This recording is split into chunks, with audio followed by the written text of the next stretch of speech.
Salut tout le monde, c'est Alice. Bienvenue dans les matins d'Alice. Dimanche 8 janvier 2023. La tour, la maison Dieu, et non pas la maison de Dieu. C'est un peu comme l'hôpital, l'hôtel Dieu, c'est pas l'hôtel de Dieu. Là, c'est pas maison de Dieu, c'est maison Dieu, à la base. Alors, dimanche. Tout à coup, là, j'y avais pas pensé juste avant de commencer la petite vignette. Dans les représentations de cette énergie, dans l'histoire de la création des tarots, au tout début, dans les premières cartes, dans les premiers dessins, c'est un arbre, la tour. Il y a un arbre central. Il y a une idée de vitalité. C'est une énergie qui peut être une énergie de Kundalini.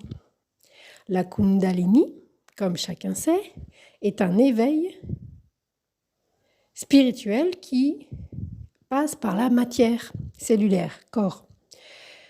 Si on n'est pas éveillé à cette énergie-là, elle est parfaitement destructrice, c'est très dangereux. Pourquoi ? Parce que c'est trop. Voilà un des mots-clés de l'énergie du jour de ce dimanche 8 janvier, premier dimanche, deuxième dimanche de l'année. Il y a une goutte qui fait déborder le vase. C'est la goutte qui fait déborder le vase. Mais par rapport à quoi ? Par rapport à quelque chose dans notre incarnation qui, et donc on a confirmation par Monsieur le chat, dans notre incarnation, nous enferme dans notre tour d'ivoire. Donc il y a des questions d'orgueil, des questions de fierté, des questions où on pensait pouvoir atteindre, accéder à quelque chose, et en fait non. Et c'est très vexant. C'est très très vexant. Ça nous met en colère.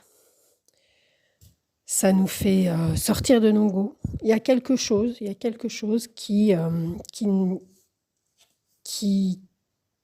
souvent c'est un événement extérieur. Donc il peut y avoir aujourd'hui un événement extérieur, un détail ou non, qui fait explosion en fait. Qui fait que à partir de ce moment-là, c'est terminé. On ne pourra pas faire machine arrière, à l'instar des prises de conscience. Une prise de conscience, ce n'est pas quelque chose dans le mental. Ça prend le corps. Si ça ne prend pas le corps, ce n'est pas une prise de conscience. C'est rigolo, hein, les expressions. Si ça ne prend pas le corps, on ne peut pas avoir conscience des choses. Il y a plein de choses qui vont dans cette idée-là, évidemment, les éveils spirituels, mais franchement, entre nous, c'est la mode. Mais qui est éveillé spirituellement, véritablement aujourd'hui ? Faut qu'on redescende, par exemple, de ça. Faut qu'on redescende. Et déjà, en redescendant, ce sera déjà un trajet et une manière de s'éveiller spirituellement. Plutôt que de constamment dire qu'on est au-dessus des autres d'une manière ou d'une autre. Et la mode aujourd'hui, si c'est pas dans les banques, c'est dans le milieu spirituel. Voilà. Mis à part le sport et le foot qui, de tout temps, seront au cœur des foules. Bon, je m'égare. La tour, pour aujourd'hui, en tous les cas, il y a un point de non-retour. Ça peut être également des angoisses, des warnings. Je suis très bilingue aujourd'hui. Des angoisses, des choses qui nous font très peur et qui font qu'on est prudent. Et il y a aussi cette idée de, comme si on avait... Il y a une idée de rapidité. Ce qui va trop vite, en fait, retombe.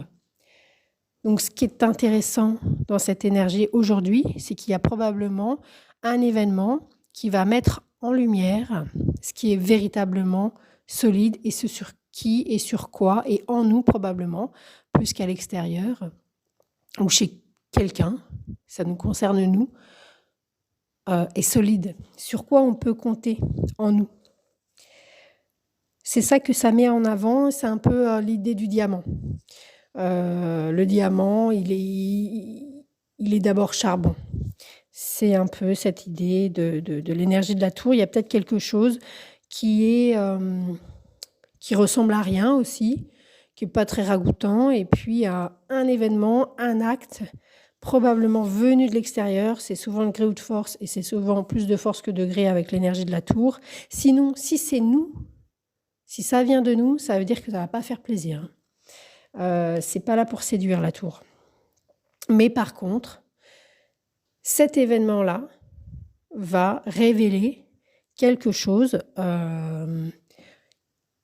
d'extrêmement solide. D'où la métaphore du charbon et du diamant, par exemple. Qu'est-ce que je peux vous dire d'autre avant de vous souhaiter un joyeux dimanche ? Je crois que c'est pas mal, c'est assez synthétisé.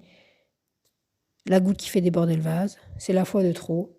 Et on revient à ce qu'il y a de plus solide et d'indestructible dans notre existence à nous. Bon dimanche, c'était Alice.